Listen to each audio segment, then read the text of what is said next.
Hello and welcome back to the Jack Simpson BJJ channel. I'm Jack and I'm a Jiu-Jitsu practitioner and competitor, documenting my journey from white, where I am now, all the way up to black belt. Based on that information, I hope you can understand the point of this video and the point of my channel as a whole. I'm not trying to sell myself as an expert. I'm simply someone who loves the sport and I'm documenting my journey for you guys to follow along with while you're also on your journey. So I have a Jiu-Jitsu competition coming up on the 10th of March, which is in 6 days from now. And in light of that, we're doing a throwback to my first ever Jiu-Jitsu competition, and I'm going to be analysing them, pointing out some mistakes that I made, so hopefully I don't make them again on the weekend. Now, if you haven't competed and you are thinking about it, if I could tell you one thing about the experience, is that it's not like training. When you touch hands with your opponent, they're going to come at you with anything and everything they have at 100% intensity to try and take you down. You don't have time to feel them out like you do in training, and you have to be ready to match that energy. If you can, try and replicate the high intensity rounds in training, but let your partner know. Don't just surprise them and come at them with everything you have 5 minutes straight. That's a dick move. Unfortunately, I don't have the first 30 or so seconds from my first match. All you would have seen is me absolutely shit myself when my opponent comes at me with high intensity. No one wanted to see that anyway, so let's just get into the first match from where we have it. So just before the video starts, my opponent sits down into guard. He gets his De La Riva hook in, and I was able to step over his leg and stuff his leg down from where you will see now. So yeah, the leg stuffed in between mine. Push it down to try and pass, and kind of trying to sit into mount there, which obviously doesn't work. He's able to get both butterfly hooks in and sweep me to the side. Wasn't able to come up on top.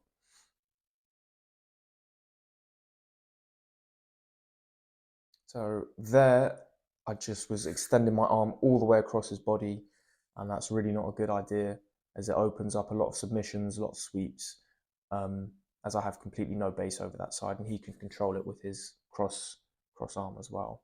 So I stand up there, again, don't have a grip on his sleeve or anything.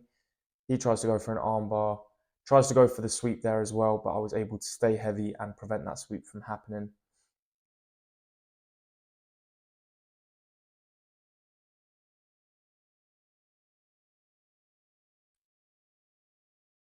So I tried to backstep around his leg there, but he does keep the hook in strong, so I wasn't able to really progress. Off balances me there, very well done, but I managed to get back to my feet.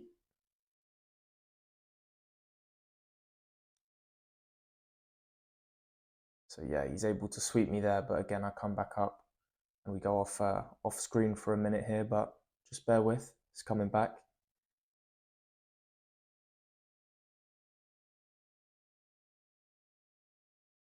So yeah, again in top position, not really knowing what to do, so kind of just trying to apply a lot of pressure, and he's keeping me at a good distance there.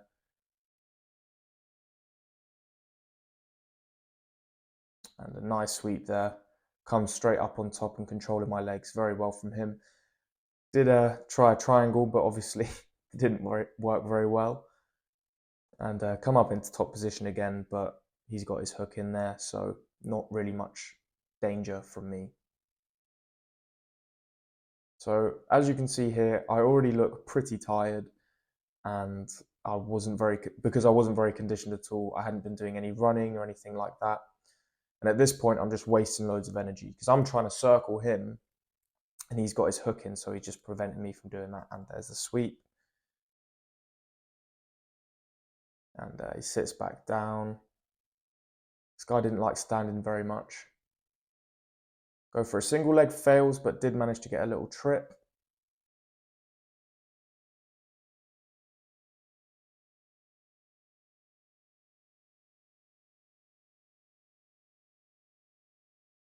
So again, there he's controlling my ankle, trying to really off balance me. Wasn't really working.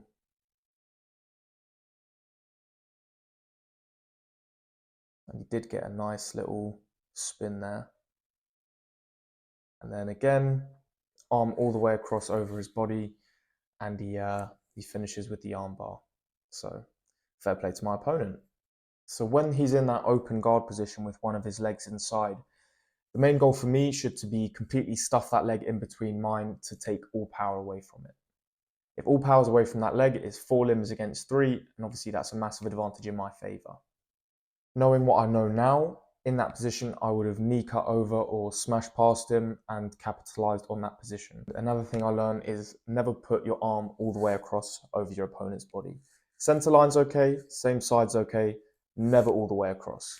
You open up sweeps, submissions, and it's just a really, really bad position for you to be in. So going into match 2, obviously I had a better understanding about the intensity of the matches in competition. So you can see here, I'm trying to get some strong grips early, rushing in, completely throwing all defense out the window by doing that, just completely charging at him, fighting his grips off, which is good. Single leg failed attempt, and a few trip attempts, but he sits to De La Riva again, gets deep De La Riva, and manages to sweep me onto my butt. Standing up, got a guillotine on me. I pushed off and then tried to keep the aggression going, rushed in, and he was able to get the deep De La Riva again, where here it is. He spins me around like a princess and just made me look like a complete idiot. So again, tries to sweep me off to the side there. Had a good base, so it didn't really succeed. And same mistake again, completely putting my arm all the way across the center line of his body and open myself up to an armbar. So that was a quick one. That was only a minute 30 long. That one really hyperextended my elbow as well. I remember because my arm was trapped inside of his legs and then this arm was being extended, so I couldn't tap. So I just shouted tap 3 times, as if getting spun around like a fairy is not enough. So in competitions, or the one that I did anyway for this one, we had the first 2 matches pretty much back to back. There was a 5-minute break in between, and then there was about 45 minutes until the next set of matches, which was another 2, which is the ones you're going to see now. So in that 45-minute break, I really got myself amped up, and I was determined that I wasn't going to leave without at least 1 win. So I went in there and I gave it everything I had, and this is where it gets intense. So start off, shake hands, and go out, instantly make the grips and sit to guard. Great performance there. And so if you just wait, just 1 second.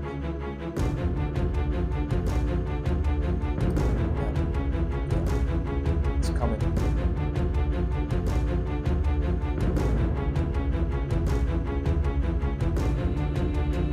There's nothing coming.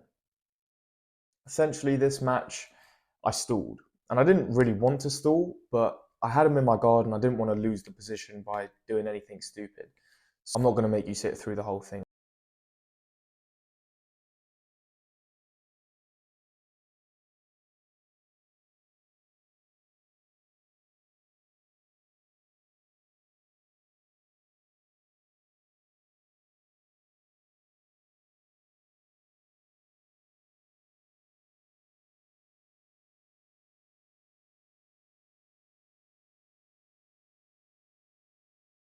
Here we are getting into the last minute of the fight. So as you can see, he's not got much base on his right side, his far side to the video. And I was able to get a collar grip around his neck, pull him with all of my strength, no technique whatsoever, and just by brute force, somehow managed to get into the mount position and hold him there to get the 4 points. So last minute, he's bumping, he's trying everything that he can to try and get me off. Obviously, my mount at this time was not the best, so please excuse it. And he does manage to bump me off to the side, to which I completely disengaged, and I didn't want to throw the loss out the window. And there the timer goes. And so watching that back now, honestly, is just quite embarrassing. But we all have to start somewhere. I didn't want to go into my first competition and lose all 4 matches. So, I pulled guard, I swept him in the last by sheer luck and managed to get at least 1 win. And let's see if we can get the second win in the 4th match, which is here. So this guy, I'd been watching him in the competition. He was quite good.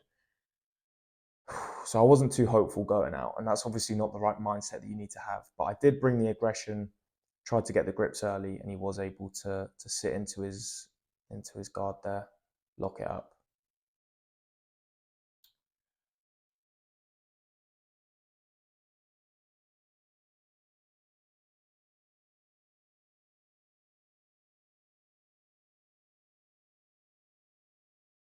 Obviously, we reset there, brought back into the middle in the guard position.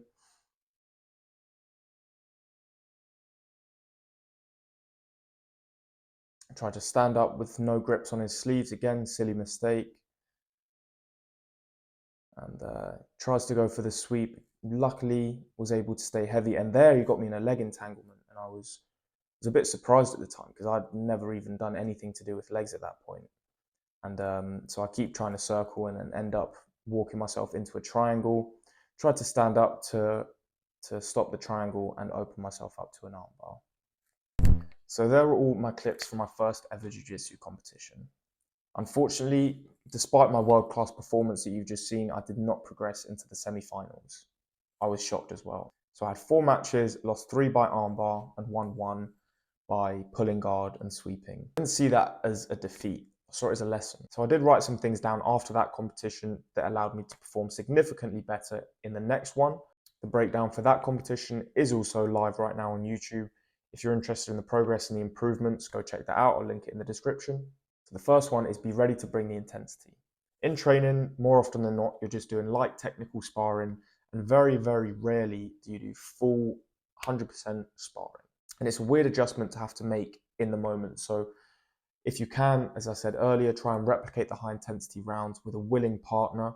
You know, that would have helped me a lot. And that's how I prepare now going into competitions. I replicate high intensity rounds with people I know that aren't going to hurt me, aren't going to get annoyed if I do go high intensity. And that's the best way you kind of replicate the training rounds. Condition yourself accordingly. Don't just hope for the best. So as I said, in the first match, I was, wiping my sweat off. I was tired already, but I really hadn't done much at all. So, running, swimming, doing the assault bike, all things great for conditioning your cardio. I would recommend that and not skipping it. So number 3 is always establish strong grips first. When attempting to pass the guard, retain the guard, sweep or submit, having a good grip is the foundation of every move. Even if you don't use that grip, having it there and being able to prevent them and manipulate their body in any way possible is going to help you no matter what. So this one is obviously a bit more tailored to me, more than probably yourselves, but is never put your arm across the center line of someone's body. Obviously, as you've just seen there, putting your arm across the center line of someone's body is just opening yourself up to arm bars, triangles, all sorts of sweeps. So either keep it in the center or to the same side that the arm is and play it safe. So number 5, which is arguably most important to me, is the only way to lose is to quit. Unfortunately, some people after having a performance like that may never compete again, and they may even stop training altogether. That's the only loss in that situation. A quote from Hickson Gracie: "There's no losing in jiu-jitsu, only winning and learning." And it's safe to say I learned a lot in that competition. Now there's a lot of truth in that quote, and I've extrapolated it to my life, and maybe you can too. The only way to lose in anything is to quit. You could lose 100 matches in a row. You haven't truly lost until you take one of those losses so personally that you never show up to challenge yourself again. Now, this isn't a stoicism channel, but don't let temporary failure turn into permanent defeat. Get up, dust off, go out and win, which is what I'm going to be doing this Sunday, March 10th. Watch out.